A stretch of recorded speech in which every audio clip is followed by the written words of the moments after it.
They said the first storm came early that year, September, before the leaves had even finished turning. It began with a whispering wind that rolled down from the mountains, carrying something colder than snow and older than time. Cold Hollow had always been a quiet town.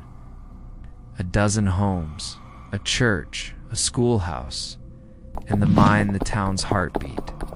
The men went down before dawn. The women cooked and waited, and the children. They played in the narrow streets until the shadows got too long. But that autumn, something felt different. The ground stayed frozen, even when the sun shone. The air had a taste like iron and something burnt. The older folks said the mountain was angry. The younger ones laughed. And then the canaries died. Every miner in Cold Hollow kept a bird underground, a warning for gas leaks. A superstition that turned to ritual. But one by one, the birds stopped singing. Dead in their cages, eyes blackened open. By the third day, the men refused to go back down. That's when Jacob Mercer, the mine foreman, decided he'd go in alone. He was a big man, built like a furnace door, with a voice that could rattle rafters. But folks said he'd fought in the war and never feared a thing since. But even Jacob hesitated at the mouth of that mine-dark, silent-breathing frost. "I'll be back before sundown," he said. He wasn't. By nightfall, they found his lantern half buried in the snow near the entrance. No footprints leading away. Just a single black feather frozen in the drift beside it.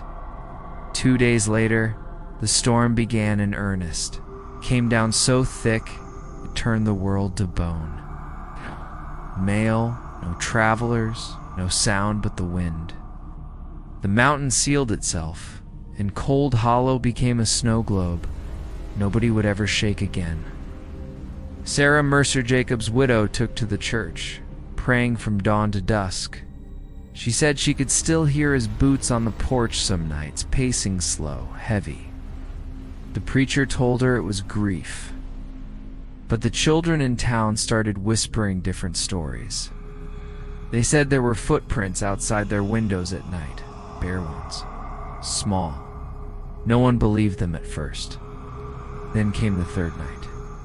Mary Cobb, the baker's wife, woke to the sound of laughter light, soft and wrong, like children, but not quite. She looked out through her frost-covered window and saw them. 3 figures knee-deep in the snow. Children, pale as milk. Their eyes were wide and black as the mine's mouth. Their eyes were wide and black as the mine's mouth. They stood there, smiling, even as the snow buried their legs. Then one of them raised a hand, thin gray fingers too long, and beckoned her forward. Mary screamed. By morning, she was gone. By morning, she was gone. Only her shawl was found frozen to the church door. The townsfolk gathered at the schoolhouse, the only place warm enough to stand without shivering to death. Preacher Hale spoke first, his hands shaking. "This is punishment," he said. "The Lord's hand upon our sin. We must pray." But Samuel Pike, the blacksmith, slammed his fist on the desk. "Pray all you want," he growled, but something came out of that mind. Jacob woke it up. They argued for hours until the lamps burned out. That night, the wind carried voices, not words, just tones, soft rising and falling like a lullaby through broken glass. When dawn came, half the town refused to open their doors. Then the mine entrance collapsed. Snow and rock poured down the mountainside, sealing it completely. And beneath the sound of settling earth, someone heard crying. Sarah Mercer stopped praying after that. She started walking instead up the frozen road to the mine every evening as the light died. Looking for her husband, they said, or the thing wearing his face. On the 7th night, she didn't come back. On the seventh night, she didn't come back. The next morning, the preacher led a search party. They followed her footprints halfway up the ridge, then they simply stopped. No sign of her, no struggle. Nothing but a small, bare footprint beside the last print she'd made. When they turned back toward town, they saw movement near the tree line. Something small, hunched, watching. It darted between the birches when they shouted fast as shadow. When Samuel Pike found its trail, he bent to look closer. What he saw in the snow made him drop his lantern. Tiny prints, children's yes, but dragging marks between them, like something being pulled. By Christmas, Cold Hollow had lost 5 more people. They stopped counting days after that. The food ran low. The preacher rationed candles. The blacksmith melted nails for iron water, saying it would keep evil out. But nothing kept it out. Children started humming in their sleep. The same melody that floated on the wind, the same one Mary Cobb had heard before she vanished. Then they began to change. Their eyes grew darker, their skin pale. They stopped feeling the cold. One boy, Daniel Pike, stood barefoot outside his home for an hour before his mother dragged him in, his feet unmarked, his face smiling, distant. One boy, Daniel Pike, stood barefoot outside his home for an hour before his mother dragged him in, his feet unmarked, his face smiling, distant. When she tried to warm him, he whispered, "It's not cold where they are." The next night, she woke to find his bed empty, the door wide open, in a line of small, bare footprints leading toward the mine. Only 9 souls remained in Cold Hollow by the time February came. The snow no longer fillet drifted, slow and endless like ash.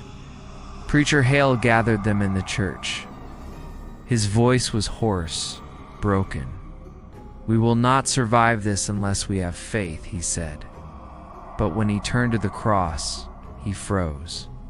The wood was split, the shape of it, wrong twisted, and from the split, a thread of something black dripped down. Outside, the humming began again louder, layered with dozens of tiny voices. The door shuddered. "Bar it." Hell shouted, but the hinges were already bending.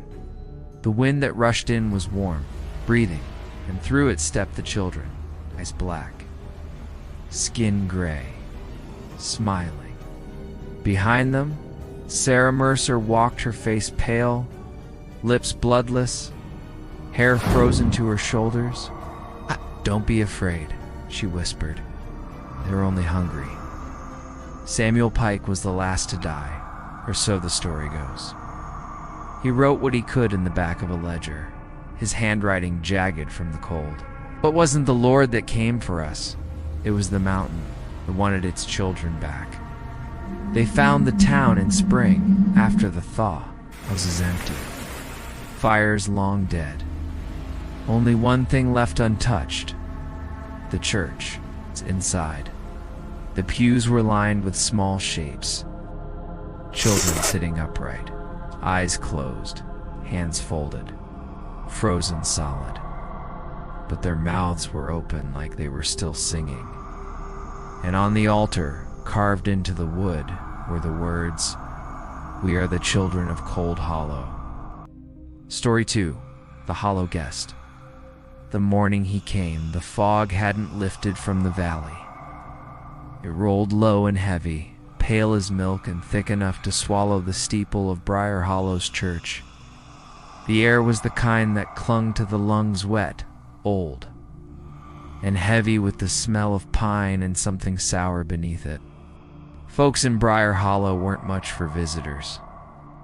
You could live your whole life there and only see 3 kinds of people: your kin, the preacher, and the dead. So when the man in black walked out of the mist that morning, tall, thin, With a leather Bible clutched in his pale hand, every door on Main Street cracked open just enough for one eye to look out. He didn't say a word at first. Just stood in the road, hat low over his face, boots caked in mud that looked darker than it should have. Then he began to sing. It wasn't any hymn the townsfolk knew. The words were strange, soft, slithering, like something not meant to be heard in daylight, but it carried. It carried all the way up the hollow to where the cemetery sat under the pines. Old Mrs. Yates said she felt the earth move when that song hit the stones. By sundown, he'd found the preacher. Reverend Josiah Pike had served Briar Hollow for near 20 years. A good man by all accounts, though he carried sorrow like an extra weight. His wife had passed 3 winters ago, and his only son, Caleb, had been buried just 2 months before the fever taking him before his 10th birthday. The Reverend hadn't been right since. Folks said he still went to the grave at night whispering sermons into the dirt. So when the stranger knocked on the parsonage door that evening, Josiah was already awake. The visitor removed his hat with a slow grace. His hair was the color of ash, his eyes gray, cold, and patient. "Evening, Reverend," he said, his voice low and dry as dust. "I was told you have need of a miracle." Josiah stiffened. "Who told you that?" I think the man smiled. It wasn't kind. "Let's just say I hear things that others don't." He set the Bible down on the table. Its leather was cracked, edges burnt as if it had been too close to a fire. Josiah tried to read the gold lettering on the spine, but there was none. "You a preacher?" Josiah asked. "Of sorts," the man replied. "I bring comfort to those who've lost it, hope to those who can't find it." The Reverend's eyes dropped to the floor. "My hope is buried in the churchyard," he said softly. The stranger leaned forward, his voice a whisper. "What if it doesn't have to stay there?" By morning, the town knew about the visitor. They called him Brother Silas. Said he'd come from the southern hills, spreading the word and healing the broken. But something about him unsettled the dogs. They howled whenever he passed. And the children, they followed him. Always a few paces behind, as if drawn by something they couldn't name. He set up a tent near the river, beneath the sycamores. Hung a wooden cross from the canvas, though it was carved with symbols nobody recognized. He began to preach, not about heaven, not about sin or salvation, but about returning. The grave, he said, is not the end. It is the door. And if you knock hard enough, something will always answer. People came, at first out of curiosity, then desperation. Old men with bad lungs, widows clutching lockets, others who'd lost children in the fever. He laid his hands on them, one by one, murmuring in that strange half-language of his. Some swore they felt warmth rise through their bones. Others said they heard whispers from beneath the ground. Reverend Josiah Pike, once the strongest voice in Briar Hollow, sat in the back row, eyes hollow, listening. The first miracle happened 3 nights later. Little Eli Turner, dead 2 weeks from a fall in the quarry, was found standing in his yard at dawn. His mother screamed until her throat bled. The boy just smiled. Said he'd been cold, but Brother Silas showed him the way back. The preacher went to see him himself. Eli's skin was pale as candle wax, his lips blue. He spoke slow, like he was remembering how. But his eyes were long, too black, too deep, like he brought something back with him. When the Reverend turned to leave, the boy whispered, "Brother Silas says you'll bring your boy back next." Josiah stopped in the doorway, heart pounding. "Did he now?" Eli nodded. "But he says you have to ask the right way." That night, the Reverend dreamed of the graveyard. Fog was thicker than ever. He saw the shape of the cross at his son's grave, half swallowed by vines. And beside it stood Brother Silas. He was smiling, holding that black Bible. It was open, but the pages were blank until the blood from Josiah's hand began to drip on them. Then words appeared, familiar ones, twisted. Ask, and ye shall receive. Seek, and you shall wake. The Reverend woke screaming, his bed cold as stone. Outside he heard the same low song echoing through the hollow, the one the stranger had sung his first morning in town. And beneath the sound, if he listened close enough, he could swear he heard something else, something moving in the earth, something knocking from below. When morning came, Reverend Josiah Pike told himself it had been only a dream. But dreams didn't leave footprints in the frost outside your window. He followed them anyway, bare small like a child's down the hill to the churchyard. The fog hadn't lifted. The graves were half buried in it, stones jutting from the white like old teeth. And there, at the far edge of the yard, he found the one he feared most, Caleb's. The ground was disturbed, and not dug up, not torn apart, just moved as if something had pushed from below. He fell to his knees, whispering his son's name until his voice cracked. Nothing answered, only the wind. Then came the sound of humming.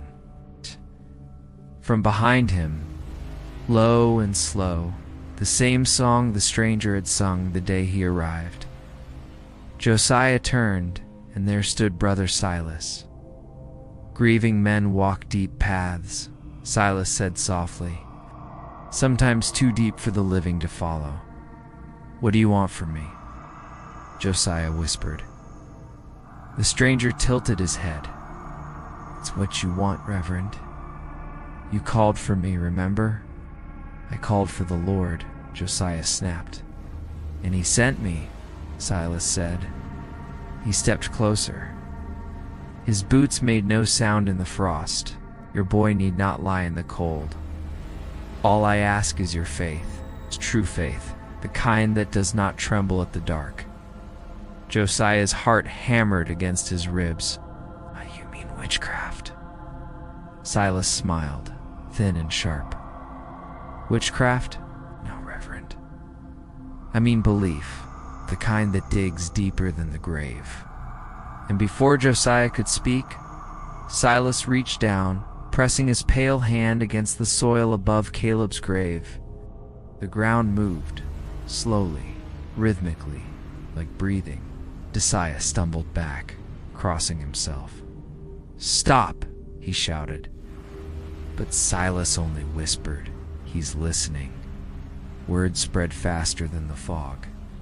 By nightfall, half the town had gathered near the churchyard, whispering, crossing themselves, daring not to step too close. Brother Silas stood at the center, his Bible open though the pages were blank, his voice rising like a fever. He who believes shall never truly die, the earth answered him. At first a shifting subtle, like a heartbeat beneath the snow. Then the sound of cracking wood the coffin. Someone screamed. And then a small hand broke through the dirt. White, still, trembling. Sarah Cobb fainted dead away. Ow. The men dragged her back as Josiah fell to his knees. The boy who emerged was smaller than he remembered, his hair clotted with earth, his skin pale as candle wax, his eyes closed. Until Silas leaned close and whispered something in that strange tongue again. Caleb's eyes opened. Not blue, not brown, just black. Father, he said, and Josiah wept like a child. For a few days, it was as if joy had returned to Briar Hollow. People came to see the miracle, to touch the boy's hand, to ask Brother Silas for their own prayers answered, but the joy didn't last. Caleb spoke little, didn't eat, didn't sleep, just sat by the window, staring out into the fog. When Josiah tried to pray with him, the boy would hum softly under his breath that same haunting melody Silas sang. And at night Josiah woke to find his son standing beside the bed, whispering in the dark. "Who are you talking to?" Josiah asked once. Caleb turned his head slowly. "You know who?" The others came soon after. Dead wives, dead brothers, dead children. Brother Silas walked the town, performing his miracles with the same quiet ease. Each time, the ground trembled. Each time the dead returned, but they came back different. Their voices dull, their skin gray, and yet no one wanted to see the truth. People wanted their families. They wanted hope, even if it stank of earth. The preacher began to crumble. His sermons turned wild, his eyes hollow. He told himself it was God's hand at work until the night he woke to find Caleb kneeling at the foot of the bed. His hands pressed flat against the floorboards. The wood was damp beneath his palms. When Josiah lit the lamp, he saw why. The boards were bleeding, and carved into them, with a nail or a bone, were words that made his blood freeze. "We are hungry." The next Sunday, Brother Silas called the whole town to his tent. The fog was thicker than it had ever been dense, pulsing, almost alive. Inside, the air smelled of rot and wet dirt. Silas stood at the altar, Bible open, voice low.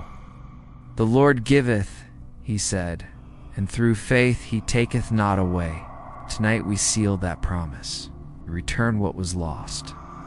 One by one, the resurrected stood beside him, their faces blank, their eyes gleaming black in the lamplight. Caleb was among them. Josiah tried to step forward, but his body wouldn't move. It was as if the air itself was holding him still. Silas raised his hands. "Do you feel it?" he asked. "The hollow between heartbeats? That is where I dwell. That is where he speaks." The dead began to hum again. The walls of the tent shivered. Outside, something massive stirred in the fog. The ground cracked, and from the cracks came hands. Not one, not two. Hundreds. Pale, reaching, pulling themselves free. The townsfolk screamed. Some ran. Others fell to their knees, praying until their voices broke. But the preacher only wept. He saw now what Silas truly was. Not a messenger, not a man. A door. A door wearing flesh. By dawn, Briar Hollow was silent. The tent was gone. So was Silas. Only the graves remained. They were all open. Reverend Josiah Pike sat on the church steps, Bible in hand, his hair white as snow. The words inside had changed.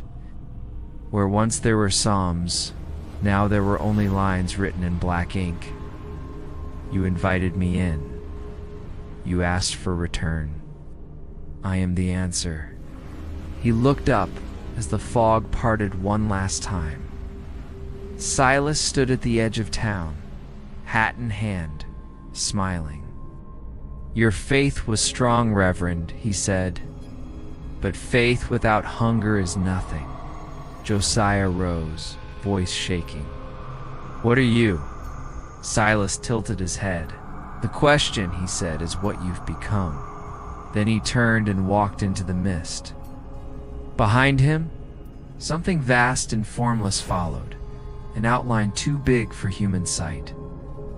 Trailing whispers that sounded like prayer and sobbing mixed together.